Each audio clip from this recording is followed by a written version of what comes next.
o ọlọ́run ayọ̀ bọ́mọkùnrin tí wọ́n jú bàbá rẹ̀ dá mi lóhùn lásìkò mi Elédùmarè tèmi dọwọ́ rẹ̀ alágbára jẹ́ kó ṣeé ṣe. jẹ́ kó ṣeé ṣe fún mi Jẹ́ kó ṣeé ṣe. kiri bá ti ṣe Tí mo mú tán wá, yéwo yéwo yéwo wá fẹ́ jẹrẹ parẹ́. ó tóbi lọ́ba ó tóbi lọ́ba mẹ́sáyà ó tóbi lọ́ba mo gbẹ́kẹ̀ mi lé ọ yéwo yéwo yéwo Jẹ́ kó ṣeé ṣe. tó bá bá mi ṣe Jẹ́ kó ṣeé ṣe. màmá pariwo Ìṣòro tí mo mú tán wá, bàbá àwìn máa yẹ wá fẹ́ jẹrẹ parẹ́. olórúkọ tó tóbi tó tó gbàdé la alágbára ìjìnlẹ̀ ìfẹ́ àtúnfara ti bàbá ẹlẹ́rù mi mo gbé ọjà We worship you. We adore you. We honor you. You are everything in our life. ìrànlọ́wọ́ mi látọ̀dọ̀ Jésù ni òun nìkan máa ló lè ṣe o gbogbo ènìyàn o ẹ jẹ́ ká jọ gbéga Ọlọ́run ayọ̀ àtúnfara ti. Jẹ́ kó ṣeé ṣe. Jẹ́ kó ṣeé ṣe. Gbogbo ìṣòro tí mo mú tán wá, bàbá àwìn máa yẹ wá fẹ́ jẹrẹ parẹ́.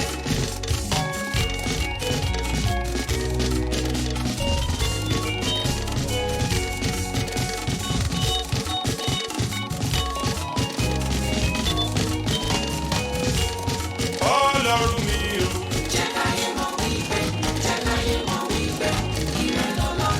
ìrẹ lóníṣẹ́ ìyanu o Jẹ́ káyé mọ̀ wípé, jẹ́ káyé mọ̀ wípé, ìrẹ lẹ́lẹ́dá. aráyé ti mọ̀ mí mọ́ ọmọ ọba lẹ́lẹ́ Jẹ́ káyé mọ̀ wípé, ìrẹ lọ́lọ́run. wọ́n múnú mi dùn oníṣẹ́ ìyanu Jẹ́ káyé mọ̀ wípé, jẹ́ káyé mọ̀ wípé, ìrẹ lẹ́lẹ́dá mi. Ọba tọ́tọ́, tọ́tọ́ gbà mí. aganilágbà tán Ọba tọ́tọ́, tọ́tọ́ gbà mí. àfúyẹ́ gẹ́gẹ́ Wá bá mi ṣe. káyé mi kò ní túmọ̀.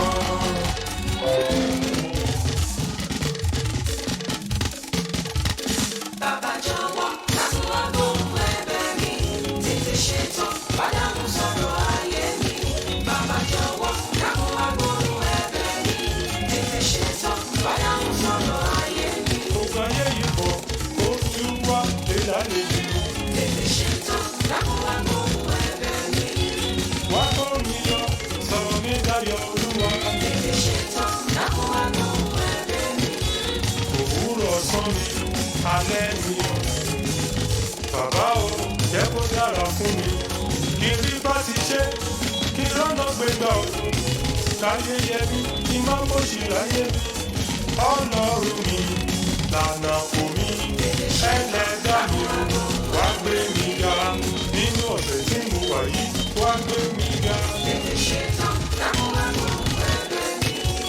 nínú oṣù yìí wá gbé mi ga Tètè ṣetán, dákun wá gbóhùn ẹ̀bẹ̀ mi. nínú ọdún yìí kọ́ wá bá mi ṣe. Tètè ṣetán, dákun wá gbóhùn ẹ̀bẹ̀ mi.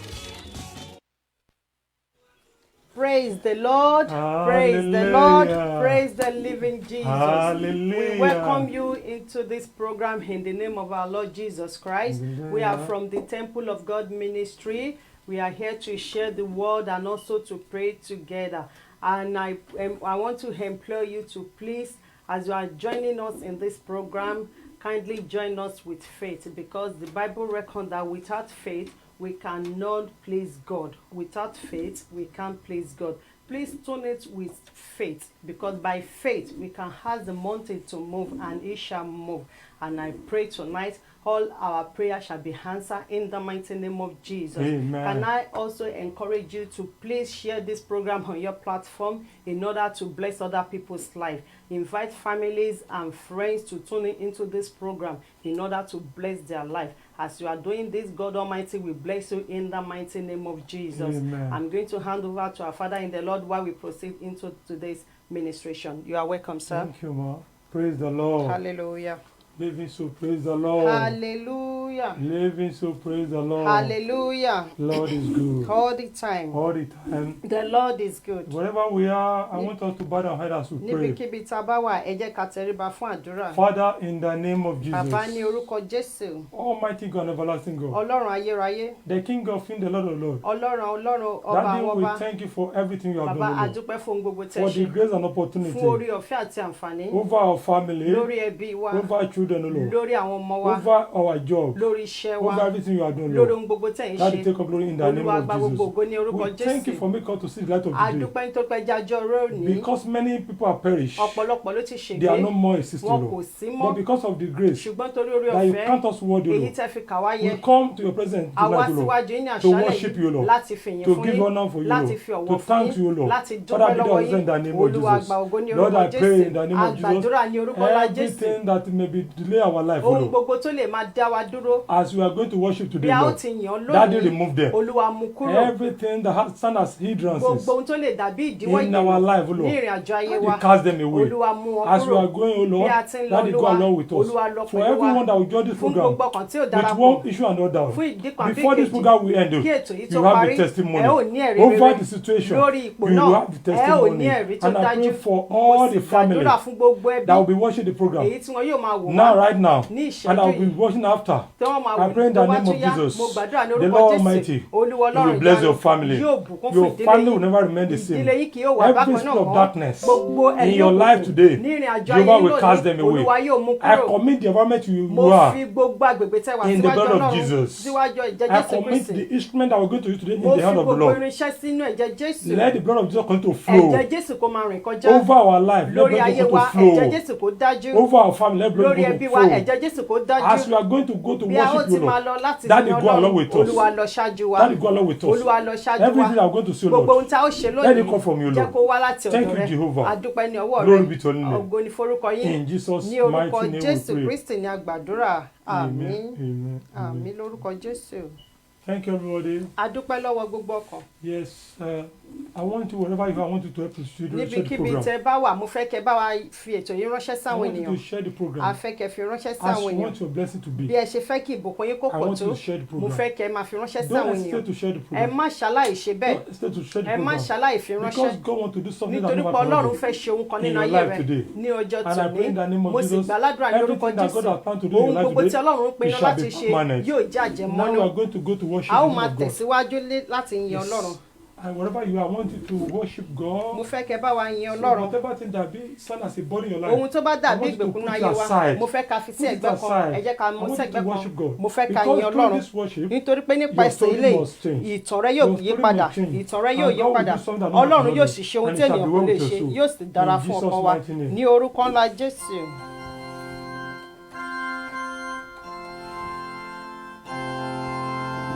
Jésù máa bá wa lọ o. Jésù máa bá wa lọ o. Wà níwájú wa, ó sì tú wa lẹ́yìn wa. Bá wa ṣẹ́gun èṣù ọ̀tá wa o. Àlọ́ láṣẹ bàbá. Iná ayé ẹ ò jẹ́ kójó mi. Kí ni mo ní tí mo lè mú wa o? Ọlọ́run mo wólẹ̀ mo yíyọ bàbá. Ọlọ́run. Ọlọ́run mi, Ọlọ́run mi, Ọlọ́run mi, ìwọ lójú tí mo fi ríran. Ọlọ́run o, ìwọ ni kọ́kọ́rọ́ tí mo fi jìnlẹ̀ o. Ìwọ lórí tí mo kọ́.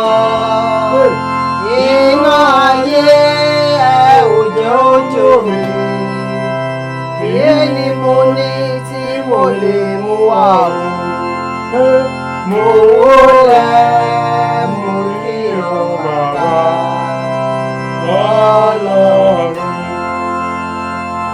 You are far. Oh, yes. Yes. And Omega. Jehovah, we worship you, my God. Oh, you are worthy to be praised. You are God. You are Alpha and Omega. We worship you, our Lord. You are worthy to be praised. We give you honor and glory. We worship you, our Lord. You are worthy to be praised. Àwa yóò dúpẹ́. Àwa yóò dúpẹ́. F'oore tó Olúwa mi ṣe fún ọba ayé ò lè ṣe o, àwa yóò dúpẹ́. ẹ jẹ́ ká ṣọpẹ́. Àwa yóò dúpẹ́. Ọpẹ́ o. Àwa yóò dúpẹ́.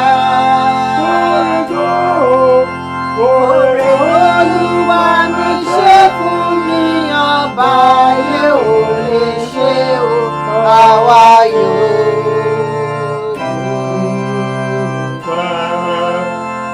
Àwa yíyọ̀ Oh, yes. Ọlọ́run wa. Àwa jọ̀wọ́ rẹ pé o.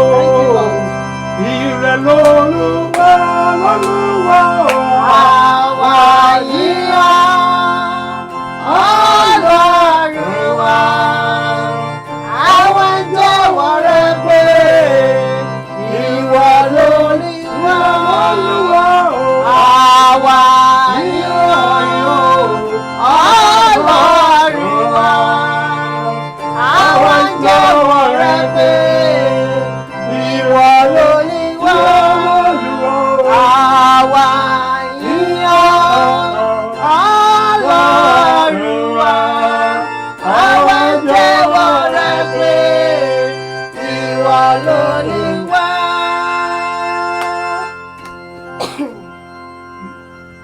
Àwọn mìíràn jọ̀wọ́ wípé Ṣàngó lọ́lọ́run wọn.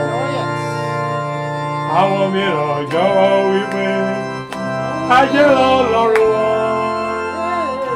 Àwọn mìíràn jọ̀wọ́ wípé Èmèrè lọ́lọ́run wọn. Àwa jọ̀wọ́ rẹ pé o ìrẹ̀ lolúwa o.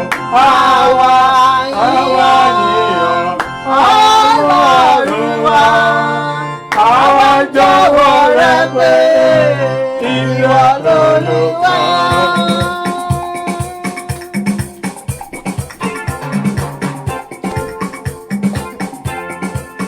Òṣòre mẹ́lẹ̀ gbàgbé rẹ o. Òṣòre mẹ́lẹ̀ gbàgbé. Òṣòre mẹ́lẹ̀ gbàgbé rẹ o Jésù. Òṣòre mẹ́lẹ̀ gbàgbé. Ah, Mẹ́lẹ̀ gbàgbé òde rẹ̀ Jésù. Ó ṣeun.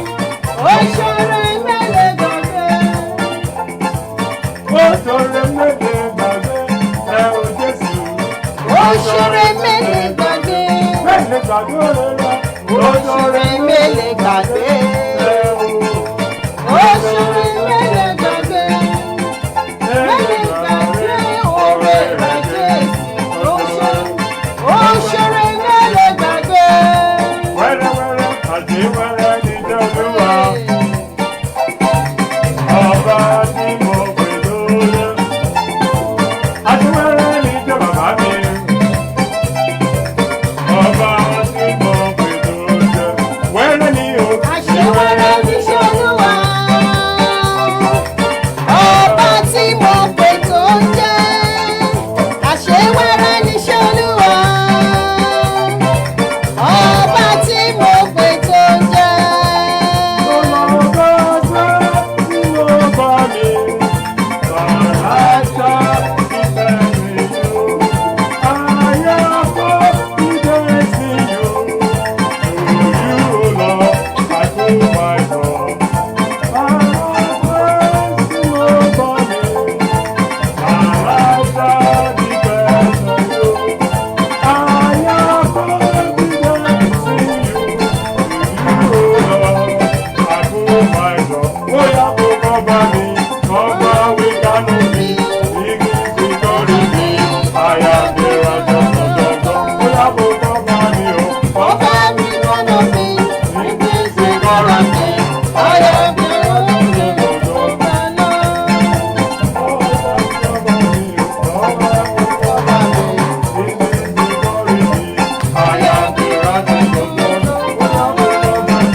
Lórí wa, orúkọ Jésù la fi bá wọn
jẹ́ ká ṣẹ̀rẹ̀ bẹ̀rẹ̀ lórí wa. Jẹ́ ká ṣẹ̀rẹ̀ bẹ̀rẹ̀ Jésù lórí wa o. Jẹ́ ká ṣẹ̀rẹ̀ bẹ̀rẹ̀ ní ilé wa. Kí o dúdú láyé wa. Ayé lè mọ̀ bẹ́ẹ̀ yìí bọ́. Yéyéyé. Jẹ́ ká ṣẹ̀rẹ̀ bẹ̀rẹ̀ lórí wa. Ọlọ́run jẹ́ ká ṣẹ̀rẹ̀ bẹ̀rẹ̀ lórí wa. Jẹ́ ká ṣẹ̀rẹ̀ bẹ̀rẹ̀ Jésù lórí wa. Yóò tutù láyé wa. Kí gbogbo ìwọ̀n Before you go into the word of God, I want you to sing this song.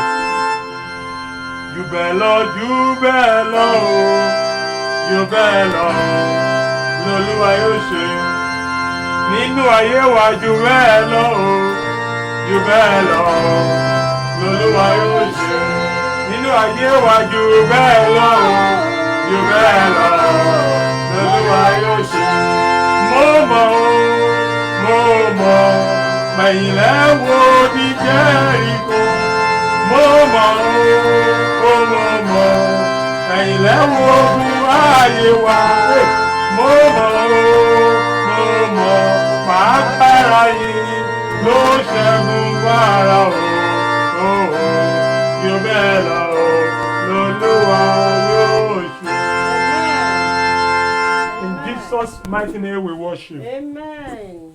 Daddy, we want to thank you once again Bàbá fẹ́ dúpẹ́ lọ́wọ́ rẹ ní for ẹ̀kọ́ everything you have done. fún gbogbo tí ẹ ti ṣe. Daddy, take a glory in the name Olúwa of gba Jesus. ògo ní orúkọ As we are Jésù. going to your word, O Bí a Lord, ti ń tẹ̀síwájú Daddy, nínú go ọ̀rọ̀ along rẹ, with us. Olúwa lọ ṣáájú for wa. everything that we're going to Fún speak tonight, O gbogbo Lord, tá ó sọ ní àṣálẹ̀ let it come yìí, from you, Lord. jẹ́ kó ti ọ̀dọ̀ rẹ wá. As your word is coming out, O Bí ọ̀rọ̀ rẹ ti ń every jáde, obstacle in your life of your children, O Lord, gbogbo ìdíwọ́ let that ìdùnnú be ayé cast ọmọ away rẹ, in the name of Olúwa lè Jesus. jáde ní Let your orúkọ peace continue to Jésù. reign in our life. Jẹ́ kí àlàáfíà rẹ kó máa Thank bá you, wa gbé. Jehovah. Ò ṣé bàbá. In Jesus' Ní mighty orúkọ name we pray. Jésù ní àgbàdúrà. Amen. Amen. Amen. Amen. Amen. Amen. And welcome everybody once again A kí gbogbo wa lẹ́ẹ̀kan sí to the night program. fún àṣálẹ̀ tòní. And I congratulate you. Mo sì kí wa kú oríire. Because if the Lord open your eye to see, Tí Ọlọ́run bá ṣí wa lójú ẹ̀mí, somebody that God has done so much for a us. ó rí pé Ọlọ́run ti ṣe ohun tó pọ̀ He has fún done wa. so much that we cannot even Ó count. ti ṣe ohun tó pọ̀ tí a kò lè For the kà. fact that God has done so much for you, Ó ti ṣe ohun tó pọ̀ and fún it's wa. uncountable. Ó jẹ́ ohun tí a kò lè Wherever kà you tán. are, Níbikíbi tí a bá I wà. want you to shout the 700 Màá hallelujah fẹ́ kí hallelujah glorify the name méje of Almighty. láti fi ògo fún to Olúwa. reference His name. Láti lè júbọ And I'm orúkọ going rẹ̀. to shout my own wherever I'm here Màá today. sì máa kí hallelujah tèmi níbi tí 7 mo wà. sound to glorify the name of God. Hallelujah méje láti dúpẹ́ lọ́wọ́ Ọlọ́run. Hallelujah. Hallelujah. Hallelujah. Hallelujah. Hallelujah. Hallelujah. Hallelujah. Hallelujah. Hallelujah. Hallelujah. Hallelujah. Hallelujah. Hallelujah. I Hallelujah. pray that the sort of hallelujah will never Mo cease in our gbàdúrà pé mouth. orin hallelujah kì yóò kúrò lẹ́nu wa. Yes, I want to employ you to share the program Mo wherever fẹ́ you rọ̀ are. wá láti pé ètò yìí níbikíbi tá a bá wà. Because God wants to bless someone. Nítorí pé Ọlọ́run fẹ́ bùkún ènìyàn God wants to kan. bless someone. Ọlọ́run fẹ́ bùkún ènìyàn kan. As much as possible, as much as possible, you can share the program. Tí o bá ṣe lè pín ètò want you to share the yìí, mo program fẹ́ kó máa pín lórí to bless others. afọ́rọ̀ rẹ̀ láti Because bùkún àwọn God ẹlòmíràn. have a package for you tonight. Nítorí pé Ọlọ́run ní ohun tó pọ̀ And that nípamọ́ package fún that ọ. God has for you, Ohun tó wà nípamọ́ You tó will Olúwa not ní, miss it. o kò ní pàdánù you rẹ̀. will not miss O it. kò ní pàdánù rẹ̀. You will not miss O kò it. ní kùnà rẹ̀. Our word of exhortation tonight Ọ̀rọ̀ wa ti àṣálẹ̀ yìí, is tagged as òun náà ni a pè wípé never say it's too late. má ṣe sọ wípé ó ti pẹ́ jù. Never say it's too late. Má ṣe sọ wípé ó pẹ́ jù. No matter what you are going through in this life, Ohunkóhun tó lè máa là kọjá, there's no how difficult it is. kò sí bó ṣe lè le tó. There's always a solution. Ọ̀nà àbáyọ máa ń wà fún. God have a solution. Ọlọ́run ní ọ̀nà No matter àbáyọ. how your problem is big, Bó ti wù kí ìṣòro rẹ kó pọ̀ tó. no matter how enemy make the situation to worse for you, Bó ti wù kí ọ̀tá kó jẹ́ kí gbogbo ẹ̀ there le is tó. always a solution. Ọ̀nà àbáyọ máa wà fún. There is always a solution. Ọ̀nà àbáyọ máa wà fún. There is always a solution. Ọ̀nà àbáyọ yóò wà There's fún. also a solution. Ọ̀nà àbáyọ yóò wà I said fún. there's always a solution. Ọ̀nà àbáyọ yóò No wà matter fún. the situation that the enemy have put you to, Ipòkípò tí ọ̀tá fi ọ́ sí, there's always a solution. ọ̀nà àbáyọ yóò wà. The only thing you need to do ohun kan tó ní láti ṣe is to move close to God. òun ni láti súnmọ́ Is to Ọlọ́run. move close to God. òun ni láti súnmọ́ The Ọlọ́run. agenda of enemy ìpinnu àwọn ọ̀tá is to make things work for you. òun láti mú kí nǹkan kan But máa lọ the only dáradára. thing that God has ṣùgbọ́n ohun tí is Ọlọ́run just ní to make everything possible ó for you. fẹ́ kí ohun gbogbo kó ṣeé ṣe Is to fún make ọ. everything possible ó for fẹ́ kí you. ohun gbogbo kó ṣeé Is ṣe to fún make ọ. it possible ó for fẹ́ kí you. ohun gbogbo kó ṣeé ṣe Why fún you ọ. suffer yourself? kí ló dé tó wá ń jẹrẹ Why níyà. you suffer kí ló yourself? dé tó ń jẹrà rẹ You níyà. have God, you have ó ní everything. Ọlọ́run sì ní ohun You gbogbo. have God, you have ó everything. ní Ọlọ́run ní So ohun why you gbogbo. suffer kí ló yourself? dé tó ń jẹrà rẹ Why you níyà. leave yourself in kí ló trouble? dé tó ń fira rẹ sínú Why you leave ìdààmú. yourself in kí sickness? ló dé tó fira rẹ sínú Why you àìsàn. leave yourself in a kí trouble? ló dé tó fira rẹ Why sínú you leave yourself wàhálà. in a mess? kí ló dé tó fira rẹ When sínú you have ìdààmú. God who can help you, nígbà tó ní Ọlọ́run tó When lè you have God ràn who ọ́ can help lọ́wọ́. you, ìgbà tó ní He Ọlọ́run tó can lè ràn ọ́ transform your lọ́wọ́. situation. ó lè yí ìgbà ayé No rẹ matter padà. what you are going through, ohunkóhun tó lè máa là no kọjá. matter you are going through, ohunkóhun tó lè máa là God kọjá. has a solution in this Ọlọ́run talk. ní ọ̀nà àbáyọ sí. God has a solution in that Ọlọ́run talk. ní ọ̀nà àbáyọ sí. No matter how your life be, bó tilẹ̀ wù kí ilé ayé rẹ kó rí. God will make a solution to Ọlọ́run it. yóò lo ọ̀nà God àbáyọ will make a sí. solution for you. yóò lo ọ̀nà àbáyọ But fún ọ. God needs Ó, something from Ẹ̀mí you. Mímọ́. But the only thing that God needs from you ohun tí Ọlọ́run nílò ní is ọwọ́ your rẹ. dedication. òun náà ní láti Is sìn. your heart. òun ní ọkàn rẹ. Is your heart. òun ní ọkàn Is rẹ. your heart. òun ní ọkàn I rẹ. want you to dedicate your heart to mo God. fẹ́ kó fi ọkàn rẹ fún Dedicate Ọlọ́run. your heart to mo God. fẹ́ kó fi ọkàn rẹ fún Dedicate your life to Ọlọ́run. God. mo fẹ́ kó fi ọkàn rẹ fún Allow Ọlọ́run. Him to use you. kó sì gbà láàyè láti Allow Him to lò ó. work for you. gbà láàyè láti lò Allow ó. Him to work for you. gbà láàyè láti Allow Him ṣiṣẹ́ to fún choose for you. ọ. gbà láàyè Allow láti Him to do yàn fún everything for ọ. you. gbà láàyè láti You ṣe will ohun not discover gbogbo. that things will work wà well wá for rí you. wípé ohun gbogbo You yóò will lọ not létò. discover that there's no problem wà á rí in life. wípé kò ní sí wàhálà nínú ayé Because rẹ. you see, even God Himself, Ọlọ́run ti kára rẹ̀. before He can succeed over the situation of tribulation or temptation of life, kó tó lè borí ìdánwò ayé yìí. He prayed ó gbàdúrà. because Satan tempted Him for many times. nítorí pọ̀pọ̀lọpọ̀ ní èṣù But náà wò. because he know the God I serve and know the cross He's carrying, nítorí pé ó mọ ògo tó he ń was gbé. not able to fall into the kò temptation. ṣubú sọ́wọ́ The ìdánwò same yìí. thing to you that bákan watching me náà right now. ìwọ àti èmi tó ń wò mí Enemy may lọ́wọ́lọ́wọ́. have tried to put you in a temptation, àwọn ọ̀tá ti fẹ́ fi wá sínú ìdánwò. but how can you escape through this temptation? báwo ló ṣe lè borí àwọn ìdánwò It's yìí. through God. òun ni nípasẹ̀ It's by Ọlọ́run. put yourself in a òun spirit. ni láti máa wà nínú It's by walk with God. òun láti máa rìn It's by pẹ̀lú dedicating Ọlọ́run. yourself for òun Christ. láti fira rẹ The fún moment you Ọlọ́run. are doing this, you níwọ̀n tó bá ń ṣe will èyí. cover. ìwọ yóò You will rí. conquer. ìwọ yóò di You àkórí. will win. ìwọ yóò You ṣẹ́gun. will win. ìwọ yóò I ṣẹ́gun. will employ everybody. máa gba gbogbo Wherever you are, ènìyàn ibi tá a bá I wà. want you to share the ẹ program. jẹ́ ká pín ètò I yìí want you to káàkiri. share the program. màá fẹ́ ká pín ètò Let us yìí. quickly look at the text for today. ẹ jẹ́ ká wo ẹ̀kọ́ kíkà tòní. The book of John ìwé Jòhánù 11, orí kọkànlá starting from 38 láti ẹsẹ̀ ọgbọ̀ndínlógójì to 44. títí dé ẹ̀rìnlélógójì. Yes. ó If kà you are, báyìí yes. pé Mm-hmm. Jesus therefore again growing in himself, Mm-hmm. coming to the grave, Mm-hmm. it was a cave, Mm-hmm. and a stone lay upon it. Mm-hmm. Jesus said, He take said, away the stone. This story, yeah? Martha, the sister of him Mhm. that was dead, Mm-hmm. said unto him, Mhm. Lord, Mm-hmm. by this time he stinketh, Mm-hmm. for he has been dead for 4 days. Mm-hmm. Jesus said unto her, Mm-hmm. said I not unto ye. Because they've lost hope. Nítorí wọ́n sọ ìrètí nù. Because they are there for 4 days. Ó ti kú fún ọjọ́ They has mẹ́rin. been there. Ó ti wà They all níbẹ̀. lost hope that nothing can happen. Gbogbo wọn sọ ìrètí nù. The pé same kò way sí that the nǹkan tó enemy ṣe. have think that you cannot do something Bí like. àwọn ènìyàn ti rò So pé kò many lè see ṣe. because of you are going through one thing today. Àwọn mìíràn rí And pé they feel ó that là you cannot wàhálà succeed in kọjá. life. Ó wá rí pé You kò cannot lè become ṣàṣeyọrí. someone in life. Ó lè But I kọ́ want to tell lẹ́yìn. you, Ṣùgbọ́n mo no fẹ́ sọ matter fún ọ. how your situation is Bó worse, tilẹ̀ wù kí God ìyókù can rẹ make it kó better. le, Ọlọ́run lè mú God kó can make it dára. better. Ọlọ́run lè The mú same kó thing dára. happened in this book that we're reading. Ó ṣẹlẹ̀ nínú This ìwé one has Káfárì. there for 4 days. Ọkùnrin And yìí ti they've kú fún lost ọdún hope mẹ́rin. concerning him. But what happened? Kí wá lohun tó When ṣẹlẹ̀? God said, take away the stone. Jésù Continue, fẹ́ man. gbé òkúta náà kúrò. What happened? If thou wouldest believe, Mhm. thou should see the glory of God. That is to say, whatever situation that you are facing in this life, Ohunkóhun tá ń là kọjá nínú ayé if you yìí. believe in Tí the God you àwa are bá serving, gbàgbọ́ nínú Ọlọ́run tá à ń it's sìn. not for you to believe in only in yourself. Kò ń ṣe láti gbàgbọ́ nínú ara rẹ. But if you believe in God, Tó bá gbàgbọ́ nínú who was the Ọlọ́run, maker of the heaven and earth, ẹni tó dá ọ̀run wọn ayé, there is nothing that is difficult. kò sóhun tó ṣòro ṣe. There's nothing that is difficult. Kò sóhun tó ṣòro ṣe. Every impossibility shall be Gbogbo kò possible. ṣeé ṣe yóò di ṣíṣe. Every impossibility shall be Gbogbo possible. kò ṣeé ṣe No yóò matter di ṣe. how the situation is Bó worse, tilẹ̀ mú kí ipò náà kó even though you burú. cannot afford to eat today, Bó tilẹ̀ jẹ́ pé kò I'm lè very jẹun lónìí. sure Mo mọ̀ if dájú you wípé go close to Him, tó bá súnmọ́ Ọlọ́run, if you surrender yourself to tó Him, bá fira rẹ̀ He will lẹ̀ fún surely make a way for Ọlọ́run, you. yóò la ọ̀nà He will àbáyọ make way fún for ọ. you. Yóò la ọ̀nà He will make àbáyọ a way fún for ọ. you. Yóò la ọ̀nà àbáyọ The fún only ọ. thing that God will not do in this Ohun life tí Ọlọ́run kò ní is ṣe, to do evil. òun ni láti He ṣe bí. can do everything that you need. Ó lè ṣe ohun gbogbo But tó will nílò, never do evil. ṣùgbọ́n kò ní ṣe God bí will sí ọ. never do evil. Kò ní ṣe bí sí ọ. God will never do evil. Kò ní ṣe bí God sí will ọ. never do Kò ní evil. ṣe bí sí Continue, ọ. ma. Verse 41. Yes. Then they took away the stone They took away the stone from the place where the dead was for laid. the place where the dead was. Yes. And Jesus lifted his eye Yeah. and said, I Father, said, Father, I thank thee that I thou thank hearest you. me. Yes. And I knew that thou hearest me always. Mm-hmm.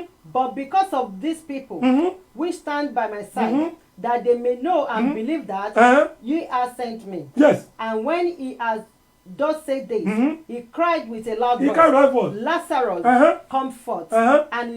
And he Mhm. that was dead came forth. That's it. Thank you, ma.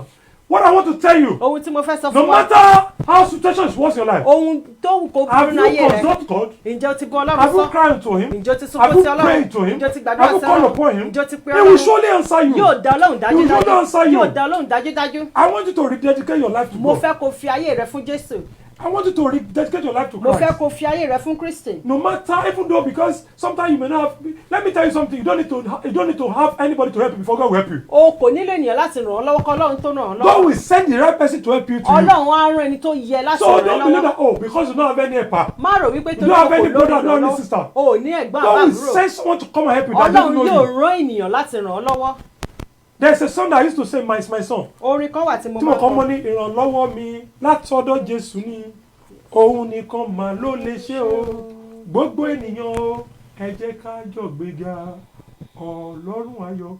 There was a time when I was facing a little challenge in life. Ìgbà kan wà tí That is bàbá ńlá the ìṣòro reason kọjá. why God gave me that song. Ìdí tí wọ́n ṣe gbọ́ orin yìí láti And ràn it's ọ́ lọ́wọ́. only one that helped me. Òun nìkan ló And lè it's ràn only ọ́ one that lọ́wọ́. take me out of that Òun situation. nìkan ló yọ wọ́n kò So nínú why ipò don't yìí. you come on to Kí ló dé God? tí a ò lè tọ̀ Ọlọ́run wá? Why don't you come to Kí God ló dé tá ò lè tọ̀ and Ọlọ́run pray wá? to God? Ká sì yìn ín And you lógo. discover Ká wá rí wípé that this situation ipò tá a wà will change for good. yóò yí padà sí rere. No matter how big your problem. Bó tilẹ̀ wù kí ìṣòro rẹ The Lord pọ̀ will tó, surely make a way. Olúwa yóò la And ọ̀nà I àbáyọ. pray tonight Mo sì gbàdúrà ní for àṣálẹ́ yìí everything that we're going fún through. gbogbo ohun tá à ń là kọjá. Jehovah will make a way for you. Olúwa yóò la ọ̀nà God àbáyọ. will make a way for you. Ọ̀run yóò la ọ̀nà àbáyọ. If it is true that God, He said, I will make a way for them through His name that called Jah.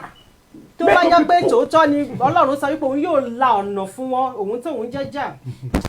God will make a way for you. Ọlọ́run yóò la ọ̀nà àbáyọ fún Jehovah wọn. will make a way for you. Ọ̀run yóò la ọ̀nà Jehovah àbáyọ will fún make a way for wọn. you. Ọ̀run yóò la ọ̀nà Jehovah will àbáyọ make a way fún for you. wọn. Ọ̀run yóò la And ọ̀nà every àbáyọ time fún you wọn. go, God will do it Gbogbo for ohun you. tó fẹ́ Ọlọ́run yóò ti ṣe. Yes. What you come across in the journey of life Ohun tí a bá bá pàdé nínú ìrìnàjò ayé, is a temptation. ó jẹ́ ìdánwò. You surely overcome them. Dájúdájú a ó lọ But- borí rẹ̀. But don't all to be. But all what you need to do Ohun tí a ní láti ṣe, is to bring your heart to Him. òun láti mú At the ọkàn wa moment tọ̀ you bring your Ọlọ́run. heart to God, Nígbà tá a bá súnmọ́ Ọlọ́run, there's a solution. ọ̀nà àbáyọ yóò wá Let's sí. look at this woman in the Bible. You Ẹ know, jẹ́ ká wo let's look ìránṣẹ́bìnrin at the book of Mark. ìwé Mark Yes. chapter Mark 5, starting from 25.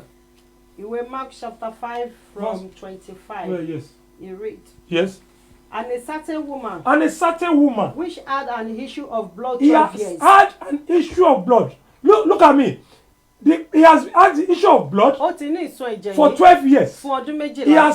has spent all his money. Ó ti ná gbogbo He has owó spent ẹ̀. all his belongings. Ó ti ná He gbogbo has owó ìní ẹ̀. went to every herbalist. Ó ti lọ sọ́dọ̀ He wọn has went everywhere to in order for this to Ó happen. ti lọ But káàkiri. he couldn't able to work. Ṣùgbọ́n Have a kò solution ṣiṣẹ́, for kò sí ọ̀nà àbáyọ. And the same thing to you and Bákan me. náà sì wà tí èmi. There will be a time that we face a lot of things in life. Nígbà mìíràn a ó la We wàhálà kọjá are náà going yé. to meet a different prophet. A ti lọ bá àwọn To wòlíì meet a different lóríṣiríṣi. people. A ó ti lọ bá They've àwọn taken ènìyàn our money. káàkiri. Wọ́n ti gbowó They've lọ́wọ́ taken wa. our money. Wọ́n ti gbowó Even lọ́wọ́ wa. they say something bad against Wọ́n tẹ̀ ourselves. tuntun wá sọ ohun tí ò dára But wa. let me tell you Wọ́n something. jẹ́ kí n sọ ohun The kan only person ẹnìkan ṣoṣo that will solve your problem tí ó lè mú that will àwọn not mock àyànṣe you tí kò ní is gàn God. òun náà ní Ọlọ́run. Even sometimes your friend will mock Ní you. ìgbà mìíràn àwọn ọ̀rẹ́ yẹn Your pastor will mock you. olùṣàgùtàn rẹ Your yé pastor will gbọ́n. mock you. Olùṣàgùtàn Even your mother sometimes they will mock ní you. ìgbà mìíràn But ìyá the rẹ only yé person gbọ́n. that will not mock you Ṣùgbọ́n ẹnìkan ṣe tí ò is lè God. òun náà ní Why don't you Ọlọ́run. come to God Kí ló dé tó lè and tell your God your ó problem ti sọ fún and he Ọlọ́run will solve wàhálà it for rẹ you? ó sì Let's yanjú. look at what happened to this woman. Yes, continue on.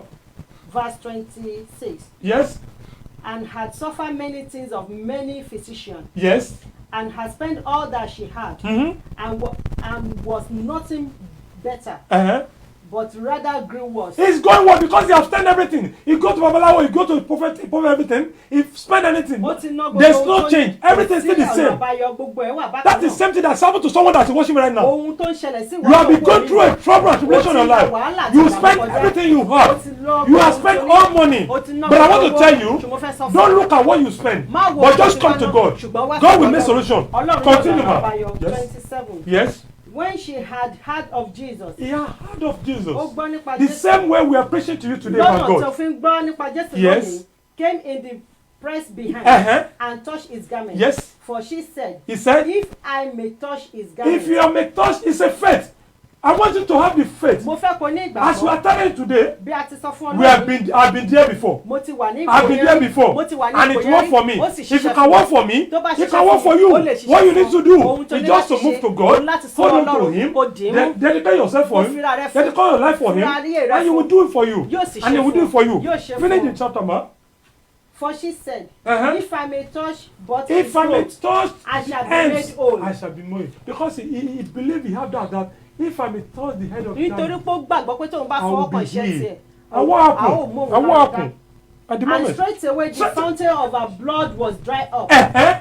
And she felt in her body that she was healed. In of find the a body, plague. yes, because the moment he touched Christ, everything was dry up. Níwọ̀n tó fọwọ́ kan náà ohun The gbogbo blood that has been carried for 12 years, ẹ̀jẹ̀ tó ti in, gbé with immediate effect, that is immediate what ní healing, ẹsẹ̀kẹsẹ̀ immediate healing. ìyanu The only ẹsẹ̀kẹsẹ̀ person that have immediate ẹni tó healing lè ṣe ìwòsàn ní is ìṣẹ́jú God. òun náà ni is Ọlọ́run that God. òun ni Ọlọ́run Come close to Him. wá súnmọ́ Come close to Ọlọ́run Him. súnmọ́ Ọlọ́run Let Him work for you. Jẹ́ kó ṣiṣẹ́ Let Him fún do ọ. everything for Jẹ́ kó you. ṣe ohun You gbogbo will fún ọ. discover Ìwọ yóò that rí your wípé life ayé will have rẹ meaning. yóò ní Let's ìtumọ̀. quickly look at the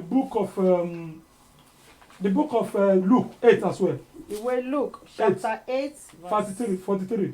verse 43 Yes. and it read Yes. and a woman having an issue of Is it the same woman? Yes. òun náà ṣe tún ní Uh-huh. obìnrin which has spent all her living He has spent all it, but I just want to say we're not going to read too much because I just want to know whatever you can able to read, ohun tó bá lè kà just read out of this verse. Ẹ You, jẹ́ ká kà nínú that is àwọn will ọ̀rọ̀ give yìí. you more knowledge about what we're talking ọ̀run yóò about. sì fi ìtumọ̀ sí That is to say, no matter what you're going through in ó fi life, hàn wípé ohun tá à ń là kọjá ní ayé yìí there is always a solution. ọ̀nà àbáyọ yóò wà Never fún say it's too late. má sọ wípé ó ti For pẹ́ everything jù you are going fún through, ohun gbogbo tó ń là never say kọjá it's too má late. sọ wípé ó ti pẹ́ But jù before we end the program, kí a tó parí let's look at ètò one example more. ẹ jẹ́ ká wo Another one mìíràn. is Sarah and Abraham. What happened? Let's look at the book of Genesis, the book of Genesis chapter 17, starting from 19, 17 verse 19. 19. Yes. and God said unto Sarah God said unto Sarah, look at the age of Abraham and Sarah.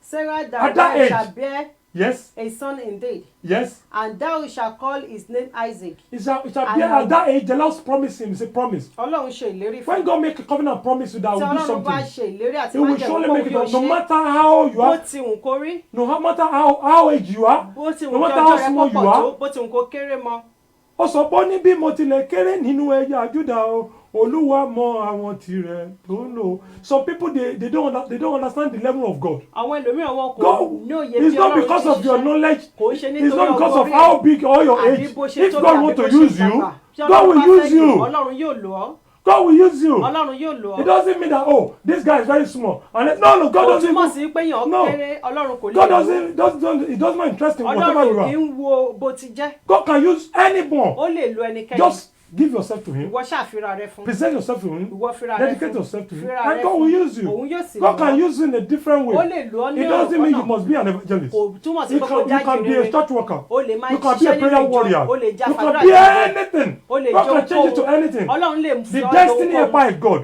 àwọn àyàn mọ ìrànlọ́wọ́ Ọlọ́run He said, and it says destiny translation. òun sì ló máa ń yí gba àyànmọ́ So he can do whatever he wants to do. ó lè ṣe ohun tó bá fẹ́ Just ṣe hold on to him. ìwọ ṣáàjì And it shall be well Ọlọ́run with you. yóò sì dára It shall fún be well with you. Yóò Continue with dára that fún ẹ. example. And I will establish my covenant with him I will for an establish my everlasting covenant Yes. and with his seed after him. His seed after him.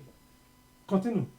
And as for Ishmael, Mhm. I have had day. Mhm. Behold, Mhm. I have blessed him, Mhm. and I will make him fruitful, Mhm. and will multiply him exceedingly. So it's a promise. Ó jẹ́ ìlérí. At that age, So no matter how age you are today, irú ọjọ́ orí kò no matter how situation you are, irú ipò tó wù kó lè God can still do something that no man cannot Ọlọ́run do in your lè life. ṣe ohun tẹ́nìyàn kò lè God ṣe can láyé transform rẹ̀ your life. ó lè yí He ìgbà can rẹ̀ bless padà you. ó lè yí Is ìgbà it rẹ̀ the fruit padà of who you are looking for? ǹjẹ́ ọmọ ni wọ́n ń wá Is it the stay of this country you are looking ǹjẹ́ for? ìwé ìgbélú ló ń Is wá it the job you are looking for? ǹjẹ́ iṣẹ́ ni ìwọ ń wá Is it the visa to travel out you are looking ǹjẹ́ for? o fẹ́ lọ sí What are those ìrìnàjò things you are yẹn? looking for? kí lohun náà tí wọ́n ń wá Is it the spouse you are looking for? ǹjẹ́ ènìyàn ni wọ́n Jehovah will ẹni ọwọ́ provide for you. Ọlọ́run yóò pèsè fún Jehovah will provide for you. Ọlọ́run yóò pèsè Because fún God has everything in stock. nítorí pé Ọlọ́run tó bá ti sọ He yóò has ṣe everything in ó stock. ní ohun gbogbo ní He ìkáwọ́ has everything in ó stock. ní ohun gbogbo ní What you ìkáwọ́ need to do ohun tó ní is láti to ṣe ask. òun ní Bible láti record béèrè has only Bíbélì ask, wípé béèrè it shall be given. a ó fi fún ọ Knock, kànlẹ̀kùn it shall open. a ó ṣí So what you need to do is just ohun tó ní ask. láti ṣe ni láti béèrè Rededication your life. fi gbogbo ayé rẹ fún Rededicate your life to fi Christ. gbogbo ayé rẹ fún And Ọlọ́run ask. kó sì béèrè And knock. kó sì And kànlẹ̀kùn everything will fall ohun into gbogbo place. ni yóò sì And wá I sí pray in the ṣíṣe name of mo Jesus. gbàdúrà ní orúkọ Jésù For everything you are looking for, fún ohun gbogbo tó ń wá Jehovah will provide for you. Olúwa yóò ṣe fún ọ And Daddy will provide for you. ọ̀run yóò ṣe fún Your ọ life will never remain ayé rẹ the kì same. yóò wà bákan náà mọ́ Your life will never remain the ayé same. rẹ kì yóò wà Your bákan náà life will mọ́ never remain the ayé same. rẹ kì yóò wà For bákan náà everything you are mọ́ believing God fún ohun for, gbogbo tó ń wojú Ọlọ́run because fún you partake in this program nítorí kò tonight, darapọ̀ mọ́ ètò yìí ní all àṣálẹ́ people that yìí watch me right fún now, gbogbo ọkàn tó ń wò and mí people that will still watch the àtàwọn tí program, wọn yóò tún wò mí Jehovah will release it to you. Olúwa yóò fi fún The yín testimony that talk of town, ìlérí tí the testimony that talk of the town, ohun tí àwọn ènìyàn máa sọ káàkiri ní ẹ̀rí it will happen in your life. yóò ṣẹlẹ̀ nínú ayé Before rẹ this month will end, kí oṣù yìí tó parí Jehovah will give it to you. ọ̀run yóò fi fún Before ọ this year will end, kí ọdún yìí kí ó tó Jehovah parí will give it to ọ̀run you. yóò fi fún Jehovah ọ will give it to ọ̀run you. yóò fi fún I ọ will just encourage you màá gbà wá ní to ìyànjú present yourself before God. láti fi rárá sí Ọlọ́run Dedicate your life to láti God, fi ayé wa fún and Ọlọ́run everything shall be ohun possible. gbogbo yóò sì ṣeé ṣe Never say it's too late. má ṣe sọ wípé ó pẹ́ It's jù not too late for kò God. pẹ́ jù fún It's not too Ọlọ́run late for kò God. pẹ́ jù fún God will Ọlọ́run make a way for you. Olúwa yóò la ọ̀nà àbáyọ At the moment now, ní àkókò yìí we shall go into prayer session. a ó máa lọ sínú And àdúrà I will hand over to my minister Seun Akishon a ó máa lọ láti to lọ carry gbàdúrà on to prayer administration. a ó lọ láti And as you are gbàdúrà partaking and bí ẹ praying ti this ń prayer, darapọ̀ mọ́ àdúrà God yìí shall answer our prayer. Olúwa yóò In gbọ́ àdúrà Jesus' wa mighty name, I pray. ní orúkọ Jésù ní a gbàdúrà Amen. àmín Amen. àmín Amen. àmín In the name lórúkọ of Jesus. Jésù wherever we are let us attach with our faith let us join this program with our faith to pray together. The Bible says, as we say into his Oh, ear, yes. so shall he do unto us. Oh, yes. And he said we should open our mouth wide, he will fill it. Oh, yes. Without us open our mouth, there is nothing that will happen. Oh, yes. Let us join us in faith to Yes. pray together wherever yes. we are. Oh, yes. We shall call the prayer point as spirit direct. Amen. And I pray tonight we will not pray in vain. Amen. The spirits no power that Oh, will yes. hinder our prayer in the mighty name Amen. of Jesus. Whatever we have opened our mouth Oh, to yes. pray for, heaven will sanction it in the mighty name of Amen. Jesus. Please join us as we worship, then we Oh, go yes. into prayer. Oh, yes. Àdúrà Ló ló ṣílẹ̀kùn àánú. Àdúrà ló ṣí àánú nínú. Gẹ́gẹ́ bí ó ti gbọ́ àdúrà Èlíjà, jọ̀wọ́ gbọ́ àdúrà mi. Olúwa o, Olúwa àwa ọmọ rẹ̀ dé láti gbóhùn ẹ̀bẹ̀ wá sí ọ. Gẹ́gẹ́ bí ó ti gbọ́ àdúrà Èlíjà, jọ̀wọ́ gbọ́ àdúrà wa. Ó gbàdúrà kójò má ṣe rọ̀. Fọ̀rọ̀mù pẹ̀tọ́ oṣù mẹ́fà o. Gẹ́gẹ́ bí ó ti gbọ́ àdúrà Èlíjà, jọ̀wọ́ gbọ́ àdúrà. Ó sì tún gbàdúrà lẹ́ẹ̀kejì. Òjò rọ̀ ilé sí léso wá. Gẹ́gẹ́ bí ó ti gbọ́ àdúrà Èlíjà, jọ̀wọ́ gbọ́ àdúrà wa.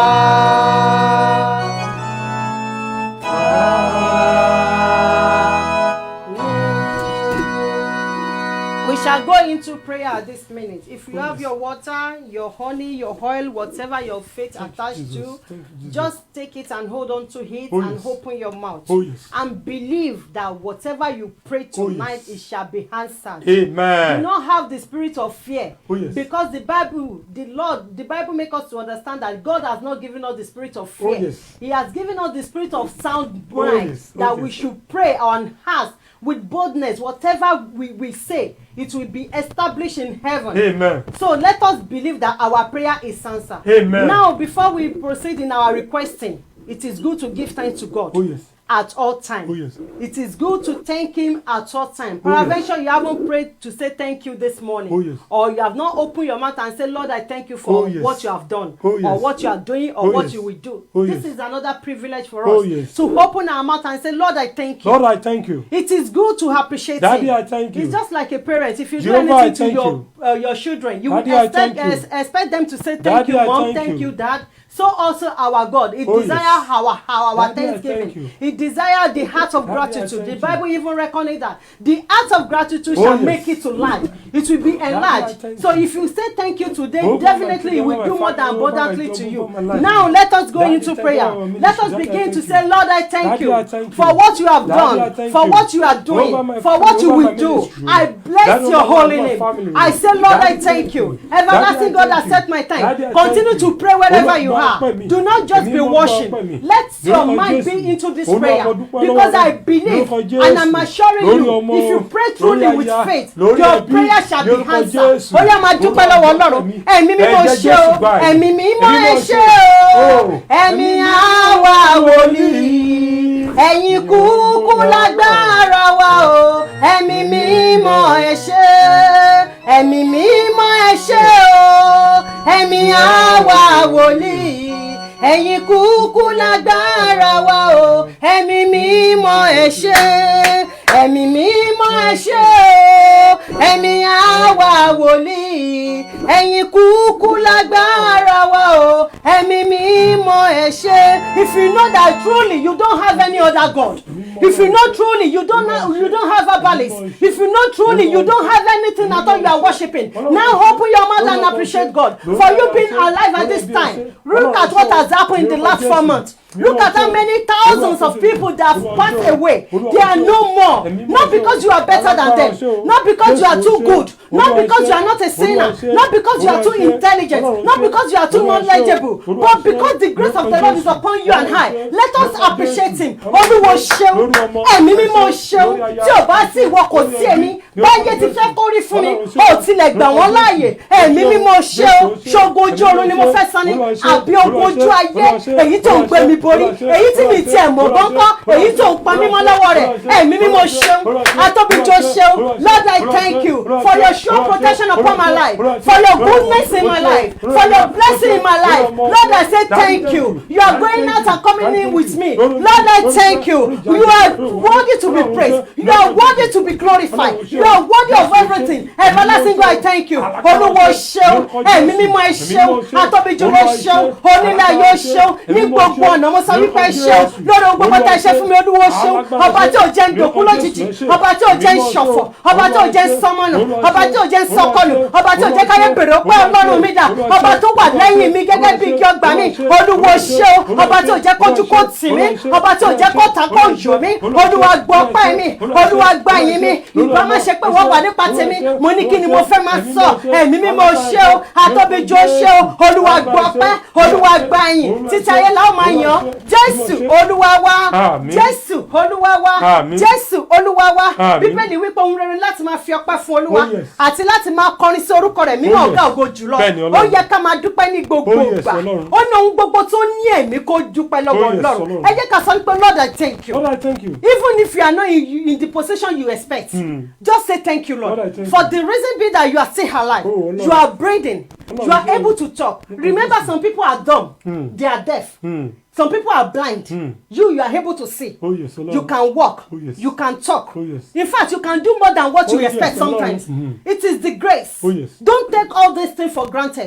Some people are excreting with medication before they can move their bowel. Oh, yes. So people are using catheter before they can pass out the urine. Oh, yes. But you are able to go to toilet easily as you desire, Yes. as you just want. Oh, yes. You do it easily, and you come out from the toilet. Oh, yes. You are still able to eat. Oh, yes. You are still able to go walk. Many are bound. It's not because of maybe they are too old. Not all the whole elderly people are in care home. No, there are some young people there. There are some that are very, very young. Even the little children, they are passing through pains.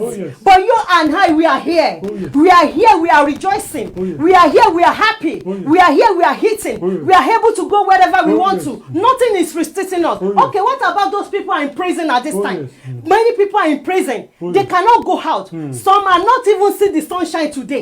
They don't know what day they have. They don't know what is the time. They don't know which month we have. Oh yeah, Masapo Oluwose. Mimi Moshe. Ayérayé o ṣé. Open your mouth wide and give him thanks. Ọpẹ́ nìkan ló lè gbà lọ́wọ́ wa. Tá bá ṣe oúnjẹ fún kò ní jẹ. Tá bá gbómi wá fún kò ní mú. Kò sí kankan tó fẹ́ ju pé ọpẹ́ lọ. We want the heart of gratitude. We want your heart. We want you to show appreciation to him. That is what he desires. Now continue to thank him wherever you are at this time. Mímí mo ṣe o. Ọlọ́run má jẹ̀mú. Ọlọ́run tó dá mi tó pé tó dá mi tó yàn mí. Ọba tó pè mí. Olúwo ṣeun. Mímí mo ṣeun. Ògo ni màá ní forúkọ rẹ̀. Nítorí pé mo lè ṣe ohun gbogbo ní ìgbà tó yẹ. Orí mi gbà can think rightly. Mímí mo ṣeun. Olúwo ṣe. Olúwa gbọ́pẹ́. Olúwa gbàyìn. Olúwa gbọ́pẹ́. Olúwa gbàyìn. Títí ayé ni wọ́n máa yàn. Jésù Olúwa wa. Jésù Olúwa wa. Orin kan sọ wípé ọ̀pọ̀ ènìyàn pàtàkì ló ti kú. Ọ̀pọ̀ ènìyàn pàtàkì ló ti lọ. Ẹ̀dá tó bá wà láàyè kó wá fìyìn fóníṣẹ́ ńlá. Kó wá fìyìn fóníṣẹ́ ńlá. Kó wá fìyìn fóníṣẹ́ ńlá. Ẹ̀dá tó bá wà láàyè kó wá fìyìn fóníṣẹ́ ńlá. Mo ní ọ̀pọ̀ ènìyàn pàtàkì ló ti kú. Ọ̀pọ̀ ènìyàn pàtàkì ló ti lọ.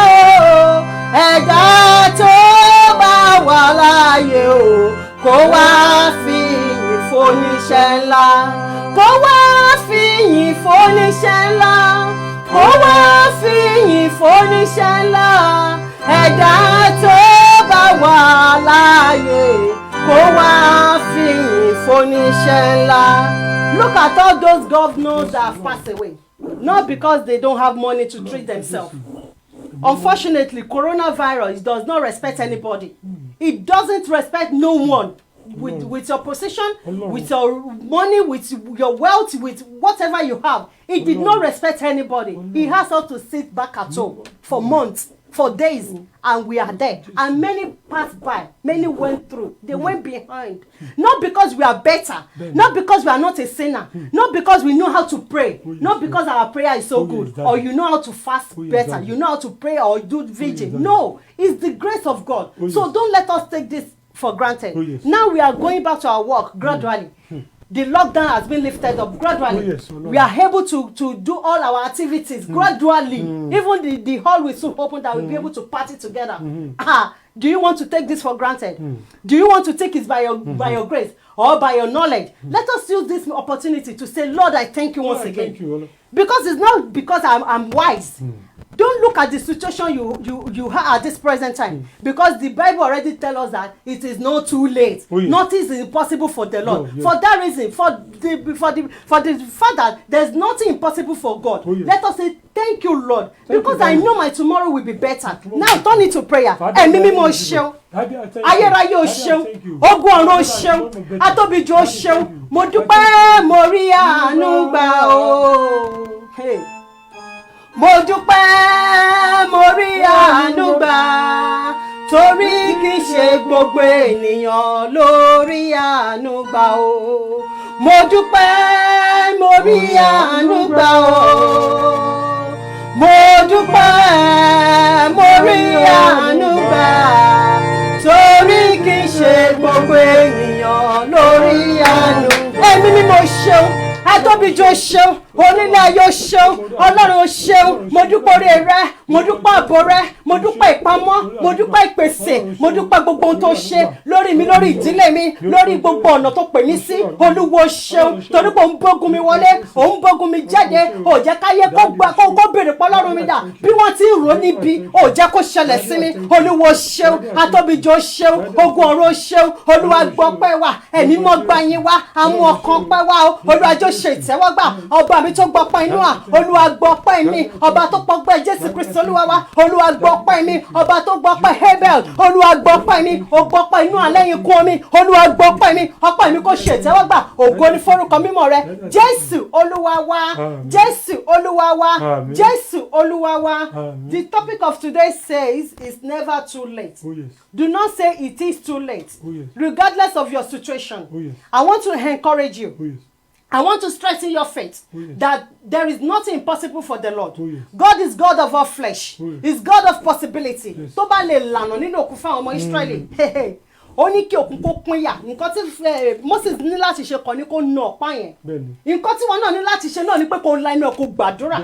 Nítorí pé kò tí ì pẹ́jù fún Ọlọ́run ọba tó ń ṣohun fúnni ní ìgbà gbogbo lákòókò tó bá òun láti ṣe ni so don't give up at all má ro rẹ pin má ro wípé kò sí ọ̀nà àbáyọ mọ́ kò sí ohun tí Ọlọ́run ò lè ṣe ìdí tí Bible ṣe wà ń bẹ̀ láti guide wa nìyẹn ìdí tí Bible ṣe wà ń bẹ̀ láti máa strengthen faith wa nìyẹn when you think that you are worried your spirit is down take your Bible and read let the Holy Spirit interpret it to you let that be your guideline it will strengthen you it will give you that hope that is lost that pé okay Bible wí pé kò sóhun tí Ọlọ́run kò lè ṣe when the Israelites are the Red Sea we can see that there is battle of Egypt behind them Pharaoh was saying they will never go ó ṣe ìlérí ó mọ̀ wípé àwọn náà dẹ̀ mọ̀ nǹkan tó ń là kọjá lóko ẹrú òun náà dẹ̀ ń jẹ́ kó yé wọn pé wọn ò lè lọ kò possible nǹkan kan sọ fún wọn náà pé wọn náà ò lè lọ sínú ògo nǹkan kan sọ fún ẹ wípé ò lè tẹ̀síwájú don't give up I want to encourage you do not ever give up do not give up at all tó bá ti give up ó ti tán nìyẹn mo fẹ́ kó mọ̀ pé ẹni tó kú ní tiẹ̀ ti gbé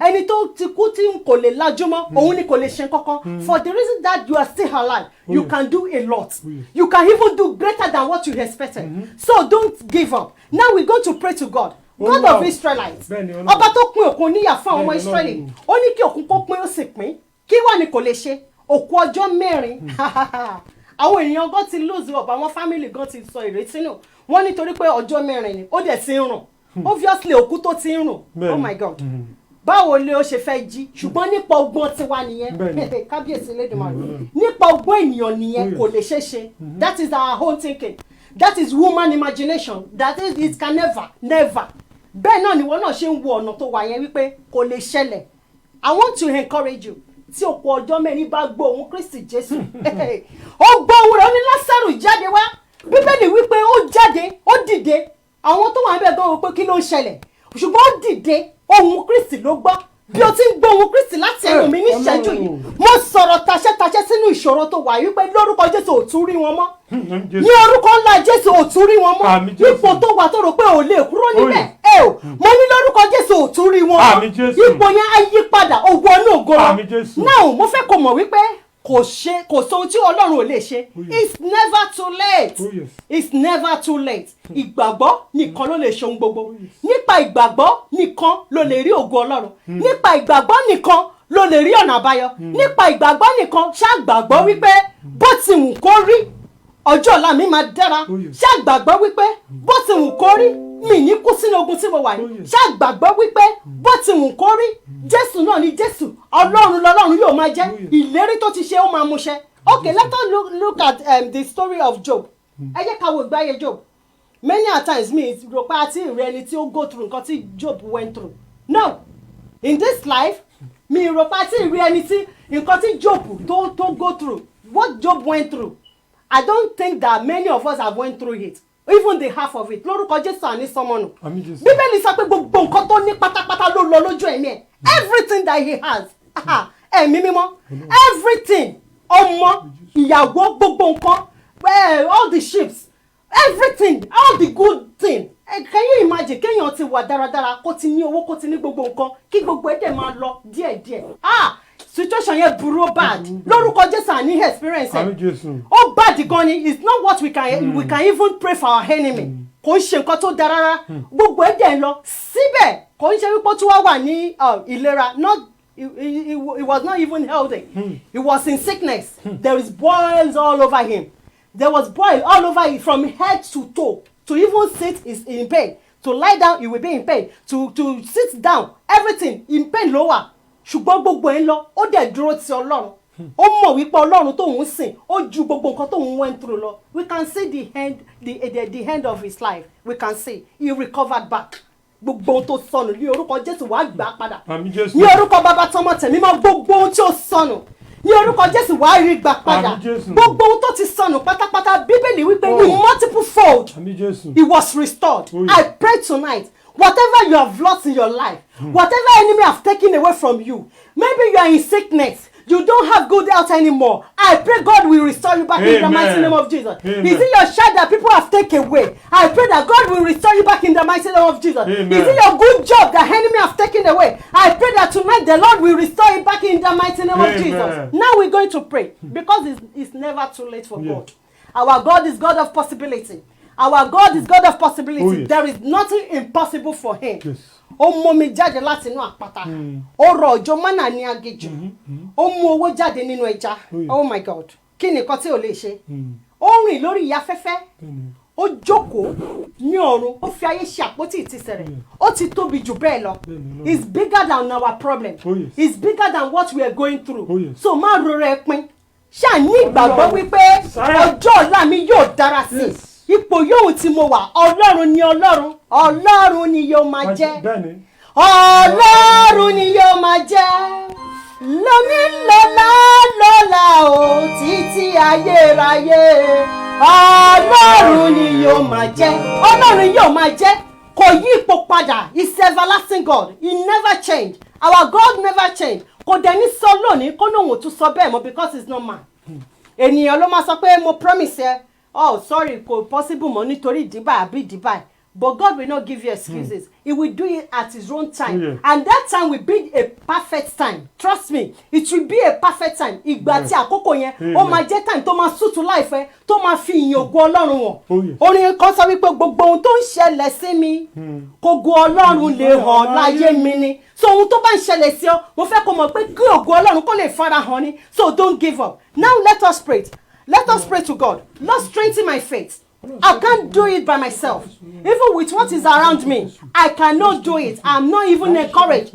With the way things is going on, I'm not encouraged. But I ask for your spirit to strengthen my faith, to uphold me to an end, to let me be to continually holding on to you. Oh yeah, turn me to prayer. Olúwa ràn ìgbàgbọ́ mi lọ́wọ́. Mi ò lè ṣe Ọlọ́run. Ìrànlọ́wọ́ aláìní baba. Ibo lójú rẹ wà ọ̀run wá ràn mí lọ́wọ́ Olúwa ṣe fún mi ẹ̀mí mọ́ ṣe fún mi Olúwa ràn ìgbàgbọ́ mi lọ́wọ́ ayé ń wò mí wọ́n ń wo ògo rẹ nínú ayé mi ayé ń wò mí wọ́n ń wò ẹ́ nínú ayé mi Olúwa má ṣe jẹ́ kójú kó tì mí má jẹ́ káyé kó bèrè pọ́lọ́run mi dà Olúwa dìde Olúwa dìde Olúwa dìde Olúwa ràn ìgbàgbọ́ mi lọ́wọ́ má jẹ́ kó gbáyé kó borí mi Olúwa má jẹ́ kó gbáyé kó borí mi ipò tí mo wà yóò tẹ́ mi lọ́rùn òun ni mo ṣe sẹ́tọ̀ ọwọ́ Ọlọ́run Olúwa fi mí ṣe gbígbà ọ̀run fi mí ṣe gbígbà ọ̀run fi mí ṣe gbígbà má jẹ́ wà bákan náà Olúwa dìde nínú àpótí ìsinmi rẹ níbi àpótí ìsinmi rẹ Olúwa dìde nínú agbára rẹ ní orúkọ Jésù Olúwa ràn ìgbàgbọ́ mi lọ́wọ́ ògo ni forúkọ Olúwa Jésù Olúwa wa Jésù Olúwa wa now let us open our water and pray into our water ẹ jẹ́ ká sọ fún Ọlọ́run omi yìí dọ́wọ́ Ọlọ́run Olúwa sọ di ẹ̀jẹ̀ rẹ ẹ̀jẹ̀ Jésù ẹ̀jẹ̀ tó ṣe iyebíye ẹ̀jẹ̀ Jésù ẹ̀jẹ̀ tí ò lábàwọ́n ẹ̀jẹ̀ Jésù ẹ̀jẹ̀ tó ń jẹ́ mi ni má ṣe bẹ̀rù ẹ̀jẹ̀ Jésù ta sílẹ̀ fún mi lọ́fẹ̀ẹ́ ẹ̀jẹ̀ Jésù kó dàpọ̀ mọ́ mi yìí Olúwa kó ṣe ní gbogbo nǹkan fún mi Olúwa kó ṣe ní gbogbo oníṣẹ́ fún mi Olúwa kó ṣe ní multipurpose fún mi gbogbo ohun tí mo nílò nínú ayé mi àánú ni wọ́n ń wá ní ó yá máa sọ fún Ọlọ́run ṣé ọmọ ni wọ́n ń wá ní fi ìgbàgbọ́ sọ fún Ọlọ́run ṣé iṣẹ́ ló ń wá ní fi ìgbàgbọ́ sọ fún Ọlọ́run ṣé ìwé ìgbèlú ló ń wá fi ìgbàgbọ́ sọ fún Ọlọ́run ṣé fíìsà àti lọ sí abroad ló ń wá níbi tó wà ó yá máa fi ìgbàgbọ́ sọ fún Ọlọ́run ní orúkọ Jésù Jésù Olúwa bá ìní mi pàdé. Bíbélì wípé ohun kan ṣòro fún Ọlọ́run láti ṣe bí ó ní kò sí nítorí pé fún pẹ̀lú Olúwa ohun gbogbo ní ṣíṣe. Ó yá máa sọ fún Ọlọ́run omi mi dọwọ́ rẹ Olúwa sá di gbogbo níṣe nígbà tí wọ́n máa mú ara kó tù mí ara mi kó má ṣe ni mí ara kó má ṣe ni mí ara kó má ṣe ni mí ìrora kó má ṣe dé bá mi gbogbo bí tí àìsàn wà Olúwa láìsàn jáde ẹ̀mí mọ́ láìsàn jáde lójú alẹ́ nígbà tí òórùn wà wọ́n kó gbogbo abirùn wá gbogbo wọn fi ayọ̀ padà lọ sílé wọn oníṣègùn awonitán awonimágbèjẹ́ ìwọ ni mo ké pè ó yá bá ayé mi pàdé Olúwa bá ayé mi pàdé Olúwa bá ayé mi pàdé ẹ̀mí mọ́ bá ayé mi pàdé Olúwa ṣàánú fún mi Olúwa ṣàánú fún mi lórí ọmọ ṣàánú fún mi lórí ayé mi ṣàánú fún mi lórí ọkọ mi ṣàánú fún mi lórí iṣẹ́ mi ṣàánú fún mi ní gbogbo ọ̀nà tí mo ti wojú rẹ Olúwa bá ìní mi pàdé Olúwa bá ìní mi pàdé torí pé wọn nìkan ló lè ṣe kò sẹ́ni tó lè ṣe fún mi tí ènìyàn bá ṣe ó máa tìrè gúnlé Olúwa wá mi rí ẹ̀mí mọ́ wá mi rí ẹ̀mí mọ́ wá mi rí ìwọ tó fàánú tó fi mú kí ìsun obìnrin yẹn kó dákẹ́jẹ́ ó ní Bíbélì wípé àṣẹ jáde látara Kristi pàápàá mọ̀ wípé ènìyàn kan tó ní ìgbàgbọ́ ó fi ọwọ́ kan òun èmi náà sẹ́tọ̀ wá nínú ìpàdé yìí lónìí pẹ̀lú ìgbàgbọ́ tí mo ní wípé wọ́n yóò ṣe tèmi Olúwa ṣe fún mi ẹ̀mí mọ́ ṣe fún mi Olúwa ṣe tèmi fún mi Olúwa ṣe tèmi fún mi Olúwa mú ẹ̀gàn ayé mi kúrò Olúwa mú ìtìjú ayé mi kúrò gbogbo ibi táyé ti ń gbà gàn mí lórí ògo ayé mi lórí ọmọ ní lórí ipò tí mo wà lọ́wọ́lọ́wọ́ tí wọ́n ń gàn mí tí wọ́n ń go orúkọ rẹ̀ Olúwa mú ẹ̀gàn ayé mi kúrò Olúwa ṣàánú fún mi má jẹ́ ń wà bákan náà mọ́ Olúwa yọ mi sí mọ́ ẹ̀jẹ̀ rẹ kó dàpọ̀ mọ́ Jésù Kristi Olúwa wa àmín ẹ jẹ́ ká gbàdúrà orúkọ Jésù Àmín. orúkọ Jésù Àmín. orúkọ ńlá Jésù Àmín Jésù. ipá tó borí ipá Kábíyèsí. agbára tó borí agbára Kábíyèsí Ọlọ́run. ìmọ́lẹ̀ láàrin òkùnkùn ayé Kábíyèsí Ọlọ́run. Ọlọ́run àwọn baba ńlá wa Ọlọ́run mọ́sórí mọ́ládé tún ọlá ṣe Ọlọ́run bílé wọ́ ṣọ́fà Ọlọ́run wòlíì tó pé tó ṣiṣẹ́ mímọ́ ẹ̀yin la képe lórí ètò yìí lónìí ẹ sọ̀kalẹ̀ kẹ́ gbọ́ ọpẹ́ wa Àmín Jésù. Olúwa gbọ́ ọpẹ́ wa Àmín Jésù. Olúwa gba ìyìn wa Àmín Jésù. Olúwa gbọ́ ọpẹ́ wa Àmín Jésù. Olúwa gba ìyìn wa Àmín Olúwa Jésù. gbọ́ ọpẹ́ wa Àmín. adúpẹ́ fún orí ọ̀fẹ́ mìíràn Àmín Jésù. èyí tá a tún rí gbà níwájú yìí o ẹ̀mí mímọ́ ẹ ṣeun Àmín Jésù. àtòbìjọ ẹ ṣeun Àmín. ìbá má ṣe pé yín wà nípa tiwa mo ní kí láwá ibà máa wí wọn á ní ká lákọrí ọmọ ti kọjá lọ ẹ̀mí mímọ́ máa ṣe o adúpẹ́ àbò rẹ adúpẹ́ àbò rẹ èyí tó jáde nínú ayé wa adúpẹ́ àdìdásí adúpẹ́ ìpèsè adúpẹ́ ohun gbogbo tẹ́ ṣe adúpẹ́ pé dá wa sí adúpẹ́ pé kà wá yẹ ẹ jẹ́ ká bá pandemic yìí lọ àwọn tó bá lọ àfihàn wọn lọ́rùn ṣùgbọ́n mú ọkàn pẹ́ wá síwájú rẹ Olúwa gbọ́ pẹ́ wa Olúwa gba ìyìn wa Olúwa gbọ́ pẹ́ wa Olúwa gba ìyìn wa Olúwa gbọ́ pẹ́ wa Olúwa gba ìyìn wa ọba tó ń rí inú tó ń róde olùmọ̀ràn kan ẹ̀dá aráyé gbogbo àwọn ènìyàn wọ̀nyí dọwọ́ rẹ èmi ti para mi mo wà níwájú rẹ gbogbo ibi tá a ti ń wojú rẹ èyí tí a lè sọ fúnra wa èyí tí èmi kò mọ̀ tí wọ́n Ọlọ́run mọ̀ ní orúkọ bàbá tọmọ tẹ̀mí mọ́ Olúwa báyìí ni wọ́n pàdé orí kọ́kọ́ dọwọ́ rẹ Olúwa báyìí ni wọ́n pàdé ọ̀run báyìí ni wọ́n pàdé Olúwa báyìí ni wọ́n pàdé Olúwa báyìí ni wọ́n pàdé ọba tó ń ṣe fúnni tí kì í sì règún mo képe Ọlọ́run òdodo mo képe Ọlọ́run tiwa mo képe Ọlọ́run má jẹ̀mọ́ gbogbo ohun tẹ́ ti ṣèlérí ọ̀run máa ń múṣẹ́ ogun ọ̀run máa ń múṣẹ́ gẹ́gẹ́ bí ẹ ti sọ fún mi wípé this month is month of perfection ẹ̀yin oṣù àṣepé ní oṣù yìí ohun tó kù tó nílò òjì àti ṣepé ohun tó fẹ́ dédé nínú ayé orí kọ̀ọ̀kan ọ̀run dáwọ́lé Olúwa dáwọ́lé Olúwa dáwọ́lé Olúwa ṣàṣepé ẹ̀mí mọ́ ṣàṣepé Olúwa ṣàṣepé Olúwa ṣàṣepé Olúwa ṣàṣepé gbogbo aláìsàn wà wájú rẹ ẹ̀mí mọ́ wo wọ́n sàn Olúwa wo wọ́n sàn Olúwa wo wọ́n sàn Olúwa wo wọ́n sàn Kristi awonisàn má gbẹ̀jẹ́ ẹ̀mí mímọ́ tó bá lè wo obìnrin onísun ẹ̀jẹ̀ àwọn wọ̀nyí wà níwájú rẹ o tilẹ̀ sọ fún wa wípé àgọ́ ara wa tẹ́ḿpìlì Ọlọ́run ní í ṣe òní àlejò kì yóò ní dúró níbẹ̀ ìwọ ṣáà lọ sínú tẹ́ḿpìlì gbogbo ọkàn tí ń tà tí ń rà ó sì fi gbàṣọ tẹ́rẹ́ ó fi lé wọn jáde gbogbo àìlejò àìsàn ní àgọ́ ara àwọn wọ̀nyí ní orúkọ Jésù Olúwa lé jáde Olúwa lé jáde Olúwa lé jáde ó yẹ gba àlàáfíà ẹ gba ìmúláradá ẹ gba ìdáǹdè ẹ gba ìmúláradá ẹ gba ìdáǹdè ẹ gba ìmúláradá gbogbo ọkàn tó dúró bí àná níwájú rẹ ní orúkọ bàbá tọ̀wọ́n tẹ̀mí mọ́ oníkòságàn nínú ilé rẹ gbogbo ọkàn tó ń wojú rẹ fún ọmọ rere láti òkè Olúwa fi ta wọ́n lọ́rẹ Olúwa fi ta wọ́n lọ́rẹ ọmọ rere bíi Samuel ọmọ rere bíi Deborah Olúwa jọ̀ọ́ wá wọn rí ọ ẹ̀mí mọ́ jọ̀ọ́ wá wọn rí inú yín kò yẹ fún oyún ẹ̀yìn yín kò yẹ fún ọmọ inú yín kò yẹ fún yín ẹ̀mí yín kò yẹ fún ọmọ gbogbo ọkàn tó ń wá iṣẹ́ ó yẹ ẹgbàṣẹ́ aláyọ̀ mo ní ẹgbàṣẹ́ aláyọ̀ mo ní ẹgbàṣẹ́ aláyọ̀ ẹgbàṣẹ́ aláyọ̀ gbogbo ọkàn tó wá ìwé ìgbèrú oní tí Olúwa nílẹ̀ àti ẹkùn rẹ̀ ayé àtọ́ gbogbo tó tẹ̀dó sílẹ̀ nítorí ó fìdí rẹ̀ sọlẹ̀ lórí òkè òbí mo paláṣẹ lónìí ní orúkọ bàbá tọmọ tẹ̀mí mọ́ ní orúkọ Jésù ẹ gba àlàáfíà lẹ̀ yìí mo ní ẹ gba àlàáfíà lẹ̀ yìí ní ìrọ̀nà ẹgbà gbogbo ohun tí ẹ nílò láti gbàwé ìgbẹ̀lú ọ̀run kó yọ̀ǹdẹ̀ fún yín ẹ̀mí mọ́ kó yọ̀ǹdẹ̀ fún yín Ọlọ́run ó ṣeé ṣe Ọlọ́run ó ṣeé ṣe Ọlọ́run ó ṣeé ṣe ìwọ la ké pé o ní orúkọ Jésù gbogbo ohun tó dàbí pé ó le gbogbo ohun tí kò ṣeé ṣe fún ènìyàn ohun gbogbo ní ṣíṣe ṣàfihàn fún Ọlọ́run orí àfààní yanjú rẹ̀ olú àfààní ṣe olú àfààní ṣe olú àfààní ṣe olú àfààní ṣe olú àfààní ṣe ìrètí pípẹ́ ó máa ń mọ̀kàn ṣàárẹ̀ ni mo tọrọ mo bẹ̀bẹ̀ kí ìrètí wa má bàa sọnù káyé má bàa sọ wípé kò tilẹ̀ sí Ọlọ́run mo bẹ̀ ọ́ nínú títóbi rẹ mo bẹ̀ ọ́ nínú àánú rẹ ọba tó lè ṣe ohun gbogbo nínú ohun gbogbo ọba tó lè ṣe ohun gbogbo ní ìgbà gbogbo ní orúkọ bàbá tọmọ tẹ̀mí mọ́ ohun gbogbo táwọn wọ̀nyí ṣe aláìní olú àfààní wárí fún wọn olú àfààní wárí fún wọn ó fi àánú àtẹwọ́ agbára rẹ ó fi wá akẹ́ jáde nínú odò bíbélì wípé wòlíì ní ẹ ju ìtìgì sínú odò wọ́n sì ju ìtìgì sí ó ti fọwọ́ agbára rẹ ó fi mú akẹ́ jáde ó fi wọn pọ́pọ́ sí ohun tí ó kò lè ṣe ohun gbogbo tó nira ohun gbogbo tó le ohun gbogbo tó le kókó ohun gbogbo tó nira nínú ayé àwọn wọ̀nyí ní orúkọ bàbá ní orúkọ ọmọ ní orúkọ ẹ̀mí mímọ́ ní orúkọ Jésù Kristi Olúwa yanjú rẹ̀ Olúwa ìfàánú ṣe Olúwa fàánú ṣe Olúwa fàánú ṣe táwọn wọn yóò bá rí àmì mo ní wọn ò lè gbàgbọ́ ẹ̀mí ni wọ́n fi àmì rere hàn Olúwa fàmì rere hàn bàbá fàmì rere hàn Olúwa fàmì rere hàn Olúwa jẹ́rìí agbára rẹ̀ Olúwa jẹ́rìí ògo rẹ̀ agbé ọ̀gá torí pé máa ń gbọ́ tiwa adúpẹ́ torí pé wọ́n máa ń gbọ́ tiwa adúpẹ́ torí pé tútù gbọ́ tiwa ògo ìyẹn ńlá ni forúkọ yín Jésù Kristi Olúwa wa àmín àmín àmín lórúkọ Jésù. Praise the Lord. Hallelujah. Praise the living Jesus. Hallelujah. The Lord is good. All the time. I can see that everybody is blessed. Mo rí pé gbogbo alábùkún fún. I'm blessed as well. Abùkún fún mi bẹ́ẹ̀ kan And náà. I'm sure that God has made a solution to everything in my Mo life. sì mọ̀ wípé Ọlọ́run ti lànà àbáyọ sínú ayé wa. And I'm happy. For Inú that. mi sì dùn. If you are there Tó bá wà and níbí you see that God has done something tó for sì mọ̀ you, pé Ọlọ́run ti ṣe ohun I kan want fún ọ. you to join me Mo fẹ́ kẹ́ darapọ̀ mọ́ wa. as we shout 7 sandals. Hallelujah. Nígbà tá a ó kí hallelujah méje sí ọ láti fi yan Ọlọ́run. Together. Hallelujah, hallelujah, hallelujah, hallelujah, hallelujah, hallelujah, hallelujah. I thank you once again Mo dúpẹ́ lọ́wọ́ gbogbo ọkàn for helping pátápátá us to share the program. tí wọ́n bá wa pín ètò yìí. I thank you for the love that you have Mo dúpẹ́ fún ìfẹ́ tẹ́ ní sí wa for the temple of God fún ministry. ilé-iṣẹ́ ìránṣẹ́ yìí. And I still want to beg you Mo sì fẹ́ rọ̀ wá. that please help us to continue to share the Ẹ program. jọ̀wọ́ ẹ máa bá wa fi ètò yìí ránṣẹ́ sáwọn ènìyàn. Every Sunday we are live. Gbogbo ọjọ́ ìsinmi la máa ń wà ní orí afọ́nrán We are live on the Temple of God ministry ní orí Temple of God Ministry on Facebook. lórí Facebook And we are also live at Wonder Dial.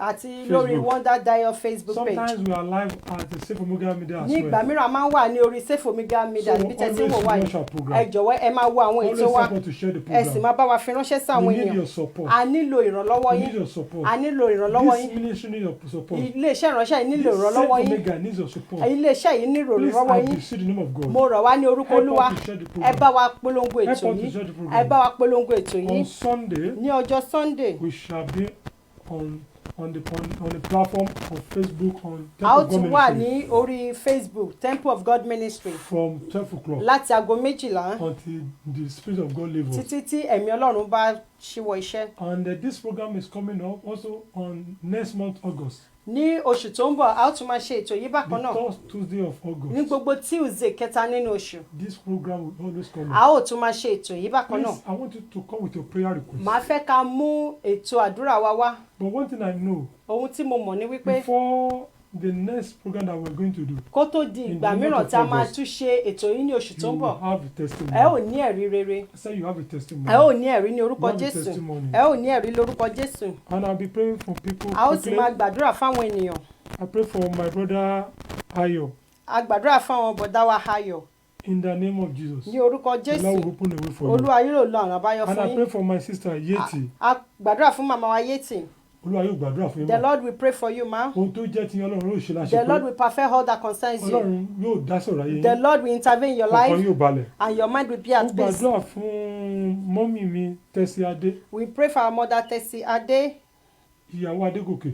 the wife of Mr. Adegoke. Olúwa yóò bùkún fún yín mọ́. May the Lord bless you Ọkàn yóò abundantly. balẹ̀. Your mind will be at peace. Ilé yóò ní dàrú. Your house will not Mo be gbàdúrà destroyed. fún gbogbo ọkàn pátápátá I pray for everyone tó bá wa program yẹn. that watch this program. gbogbo àfún màmá mi Alice Bisi We pray for our mother Alice Olabisi Owómútì Awomuti. olúwa yóò gbàdúrà fún The Lord, we pray for you, gbàdúrà ma. fún ministry yóò máa I tẹ̀síwájú pray for this minute we proceed ní forward. ìrìnàjò yín láyé yìí lórúkọ In the Jésù journey of your life, já sófo it will not lead olúwa to yóò dá yín sí vanity. God Adọ́mọ will sí. endow you. He will mo bless your gbàdúrà home. fún Sefo Mega Media I pray for Sefo Yóò máa Mega tẹ̀síwájú. Media. It will continue to yóò grow. máa tẹ̀síwájú It will mo continue to gbàdúrà grow. fún gbogbo àwọn mínísítà tọ́lọ́run lò We ní pray Temple for God Ministry everyone that the Lord used in this olúwa yóò ministry. túbọ̀ máa dúró tì The yín Lord will uphold ẹmọ you. yóò túbọ̀ máa The dúró tì Lord yín will uphold mo you. dúpẹ́ lọ́wọ́ yín fún gbogbo àwọn èèyàn tó support wa ní program tá a ṣe We pray for everyone that supported us last time. the program that we do last Sunday Èyí tá a ṣe ní ọ̀sẹ̀ tó in kọjá the Cross Radio at Cross Radio. a dúpẹ́ lọ́wọ́ Ọlọ́run We thank God for everyone that help us to share the for program everyone that shared for olúwa yóò wà us. pẹ̀lú yín The Lord will bless him. olúwa yóò wà pẹ̀lú yín The Lord will bless him.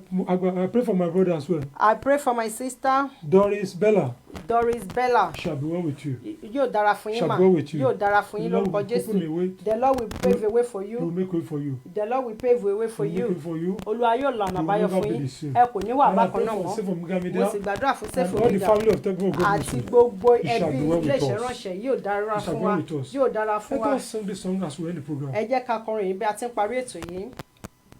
ọ̀rọ̀ rẹ̀ ìgbàlà sínú ayé mi bàbá tàn mọ́lẹ̀ rẹ̀ o sáárín òkùnkùn ayé Jehovah Mímọ́ Jésù Kristi Jesus Christ, Michael mímọ́ Holy Michael, Ọlọ́run alágbára God adúpẹ́ Almighty, lọ́wọ́ yín we give you agbẹ́yìn thanks. ṣùgbọ́n Ọlọ́run We exalt you, O fún Lord, ẹ̀kọ́ bá wa bẹ̀rẹ̀ that you started nípa with us parí ọ̀rọ̀ and you náà end it with Olúwa us. gbọ́ ọpẹ́ wa Lord, accept Gbà our yín thanks, wá. accept à our ń lọ praise. nípa agbára We yín are going by your Olúwa máa bá power. wa lọ Lord, journey with nínú oṣù us. máa bá wa lọ Continue to nínú journey oṣù máa with bá wa us. lọ Continue to nínú journey oṣù máa with bá wa us lọ until we nínú end oṣù máa this bá wa year. lọ Until we end gbogbo this ọkọ̀ year. tó program Every soul that Ọlọ́run watch this gbàdúrà fún program, wọn. Lord, pray àwọn for tó tún them. máa wò ó Those that will Olúwa watch gbàdúrà later, fún wọn. Lord, pray for ọ̀nà them. kan là fún yín The way we títí pray ìgbà for tá a máa you tún rí agbóhùn tó until we bọ̀ shall meet mo fi again. sábẹ́ sọ I Ọlọ́run put you under Ẹ̀mí the mọ́ umbrella wà of pẹ̀lú God yín. Almighty. Holy ẹ Spirit ò will ní be with ṣubú you. You will àwa not náà fall. ní ṣubú We will not ogun tá a fall. ṣẹ́ lónìí Whatever kò we ní have gbérí done, mọ́ it will not yóò rise ṣe again. láṣẹ wọlẹ̀ The Lord kò ní will ṣẹ́ sínú ayé wa destroy kò ní it. ṣẹ́ sórí ọmọ It will kò ní not ṣẹ́ go sórí over our ọkọ children, kò ní over ṣẹ́ our sórí aya family, over our wives kò and ní ṣẹ́ husbands. sórí ministry yìí Even on this ministry, o Sefo Mega Media kò ní ṣẹ́ sórí it will rẹ̀ not go on Sefo ọkàn Mega yóò balẹ̀ Media. Your mind will be ọkàn at yóò balẹ̀ peace. Your ìyanu mind yóò will ṣẹlẹ̀ wonders will Jésù occur. Olúwa wa. In Jesus' name we pray. Àmín. Amen, Àmín, lórúkọ Jésù. amen, amen. In Jesus' name. Now we shall be ending the program. I will see everyone on Sunday A ó rí yín ní ọjọ́ ìsinmi on the Temple of God Ministry on Facebook and the ní Wonder orí Diary. Facebook. Olúwa yóò wà pẹ̀lú The yín. Lord will be with Mo fi us. sí àbẹ̀sọ Ọlọ́run. I Ẹ̀mí praise òkú you máa bá all. yín lọ. May the Spirit of Ẹ̀jẹ̀ the Lord Jésù be máa with bá yín you. lọ. May the blood of the Lord be Jésù with you. Olúwa wa. In Jesus' name. Amen. Amen. 7 brought to God Almighty. Hallelujah, hallelujah, hallelujah, hallelujah, hallelujah, hallelujah, hallelujah. Thank you, everybody.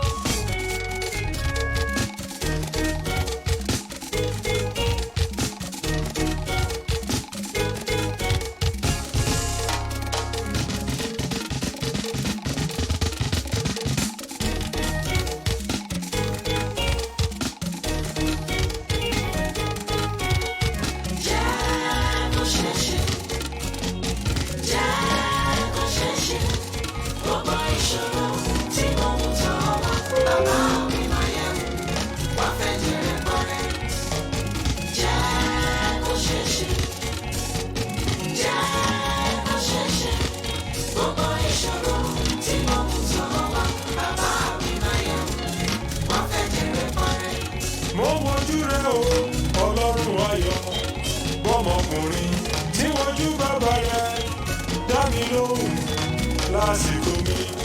Elédùmarè, tèmi dọwọ́ rẹ alágbára. Jẹ́ kó ṣeé ṣe fún mi. Kiri bá ti ṣe. Yéwo yéwo yéwo. Ó tóbi lọ́ba. Ó tóbi lọ́ba. Mẹ̀sáyà ó tóbi lọ́ba. Mo gbẹ́kẹ̀ mi lé ọ. Yéwo yéwo yéwo. Tó bá bá mi ṣe. Màá mọ̀ pé wá.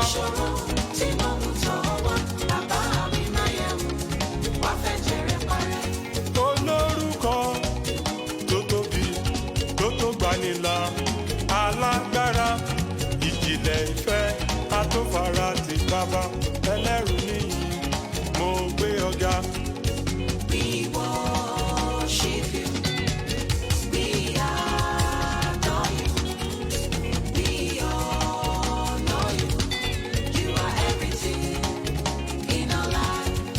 ìrànlọ́wọ́ mi látọ̀dọ̀ Jésù ni òun nìkan máa ló lè ṣe o gbogbo ènìyàn o ẹ jẹ́ ká jọ gbéga Ọlọ́run ayọ̀ àtọ́fọ́rọ́dé. Jẹ́ kó ṣeé ṣe.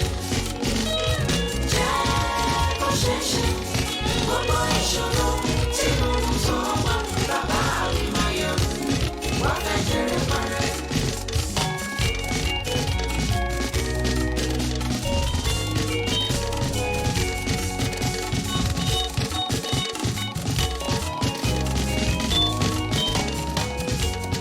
Ọlọ́run mi o.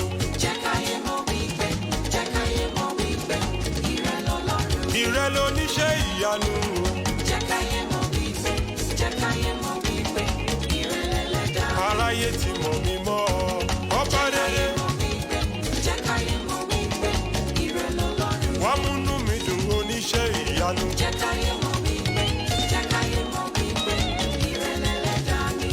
Ọba tọ́tọ́, tọ́tọ́ gbà mí. Agbanilágbà tán. Ọba tọ́tọ́, tọ́tọ́ gbà mí. Àfúyẹ́ gẹ́gẹ́. Wá bá mi ṣe. Káyé mi kò ní túmọ̀.